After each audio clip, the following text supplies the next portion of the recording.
Well, howdy folks, and welcome to the Wacky World Presents Super Spiffy Trivia. And today's Super Spiffy Trivia is about the man himself, one of my personal favorites, Elvis Presley. And let's get right to it. Number one, and I wanted to clear this up because I get so tired of hearing people say this, Elvis did not die on the toilet. That was just something made up, I think, by press, just people to make light of the man's legacy of the man's legacy. I don't like it at all. So what actually happened was it was very close to the next tour. Might have even been the night before, I don't remember, but Elvis was up, he couldn't sleep, and his girlfriend at the time was in the bed next to him actually sleeping, and he didn't want to wake her. So he went into the bathroom, which, I mean, this is Elvis's bathroom, so I'm sure it was huge, to read. And so he went to the bathroom to read to not wake her up. So then, when they found his body, actually, he had died during the night, he was laying on the floor. So there was no on the toilet or any of that kind of stuff. I mean, he may have been sitting on the toilet to read, but he wasn't found dead on the toilet. Just wanted to clear that up right away. Number two, the birth of the faking his own death rumors. And this began when he died. A cousin of his, who I will not grace the man by saying his name, snuck in and took pictures of Elvis's body in order to sell it to the tabloids. And then when people saw the pictures, they clearly saw that it didn't look like a real body. It looked like a wax figure of Elvis. And he hadn't been dead long, and there was no real trauma to him. So the fact that this weird, waxy, fake-looking Elvis body was circulating in the press, and it was actually the one in the coffin, that got people to really thinking, maybe Elvis isn't dead. Maybe he did escape his death to escape the tyranny of Colonel Parker, who was, or essentially worked the man to death if, say, Elvis is dead. Now, as you'll see throughout this list of trivia, I'm on the side that I think he may be alive. Not 100% on that, but I'm about 90% that I think he's alive. And I think he did, in fact, fake his death to get away from the tyranny of Colonel Parker. Number three, the movie Bubba Hotep, which stars Bruce Campbell playing an aged Elvis who did indeed fake his own death, switching with an Elvis impersonator, living out his later years in a retirement home in Texas. In this movie, even though Bruce Campbell plays Elvis and is Elvis, not one Elvis song is used in the entire movie, because the director, Don Coscarelli, I believe you say it that way, said that licensing one Elvis song would have cost half the budget of the entire movie. So none was used. But it has a great soundtrack nonetheless, and even you Elvis fans who have not seen that, it kind of portrays a more burly, surly, kind of almost mean Elvis, but it's a fun movie, and the man could have easily gone that way. Hold on, gotta touch my notes here. Could have gone that way had his life gone this way. Maybe it did. We don't know. All right, number four, Elvis was a martial arts enthusiast. Many of you know this already, and most people kind of attribute Bruce Lee to popularizing martial arts in the West, which I will not take one bit away from Bruce Lee. He absolutely was an amazing icon who definitely did popularize Kung Fu in the West. But Elvis also was an early advocate and helped put martial arts on the minds of people early on as well. And I don't think Elvis gets enough credit for his contribution to the martial arts world. Number five, in 1979, there was a made-for-TV Elvis movie. But what some of you may not realize is that this 1979 made-for-TV Elvis movie not only starred Kurt Russell, but was directed by John Carpenter. And this was an interesting role for Kurt Russell, because some of you may not know, Kurt Russell was he was a child star, and then as a teen moved into Disney-type movies. He was not who he would become just shortly thereafter with Escape from New York. This was a whole new thing for him, and Carpenter was really taking a chance on him, and I think it showed Russell's acting chops because he did a phenomenal job. I mean, all bias aside, Kurt Russell being my favorite actor and all that stuff, I think he's hands down been the best on-screen Elvis.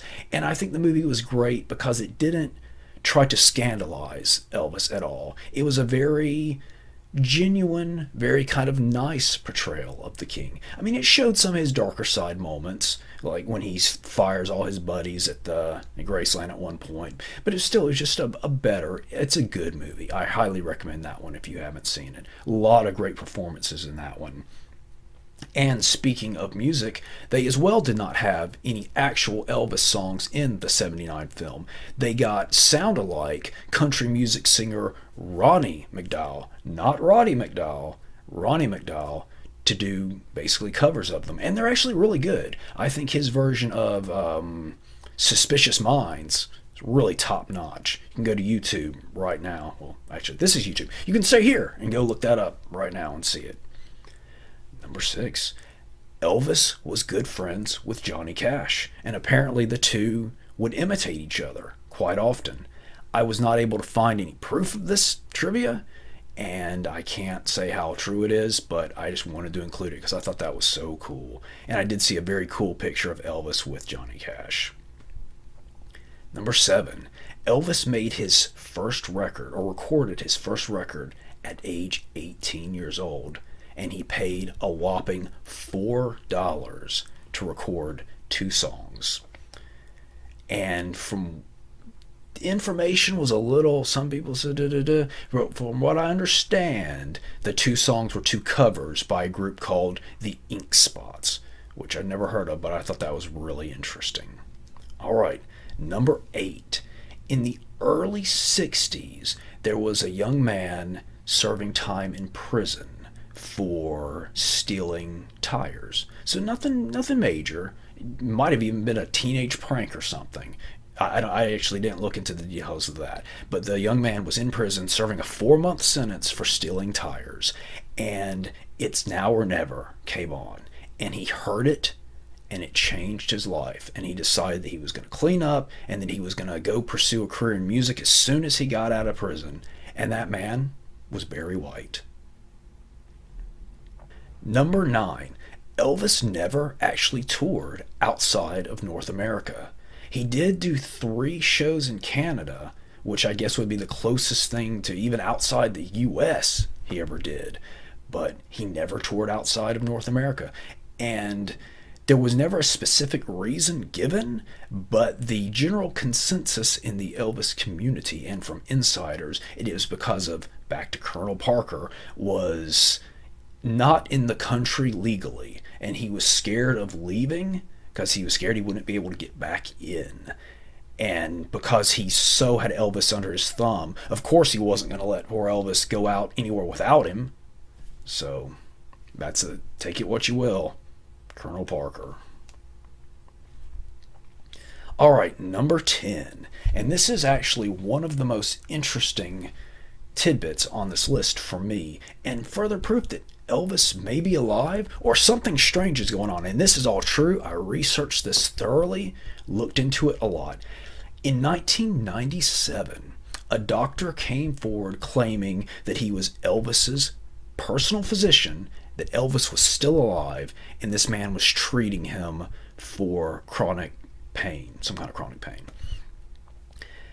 Elvis had been secretly living all those years under the name Jesse.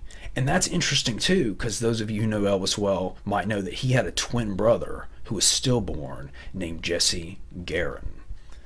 And so this guy comes forward and says Elvis is alive. And there was a lot to do. A Fox News station picked up on it and was trying to really blow the lid off things. And this Elvis claimed that he would be back and he would be making his comeback in 2002. Interestingly, the same year that Bubba Hotep came out. That didn't happen, but the story did get some more interesting details and kept going further to the fact that this guy, Jesse, who said he was an aged Elvis, and if you look at the picture, I don't think that's Photoshop, and I think that's pre-Photoshop, or pre-good Photoshop anyway. That's what detractors want to say, is that it's Photoshopped. But he took 2 DNA tests, I guess for the Fox channel, both of which, compared with Elvis's direct relatives, showed that this man, whether or not he was Elvis, he was absolutely 100% a match for someone in Elvis's family. So this man was absolutely, it's fact, related to Elvis in some form or fashion. You can actually, there's a good website, I forget the name of it, but you can actually see the results of the DNA test. So this man, whoever he was he Elvis? Was he actually Elvis's twin brother Jesse, who never really died? We don't know, because he disappeared again not terribly long after that. Something's going on. Alright, well, that's The Wacky World Presents Super Spiffy Elvis Trivia. Hope you enjoyed it. This is the first episode of what I hope to be a super spiffy series. Alright, folks, stay wacky. Wow.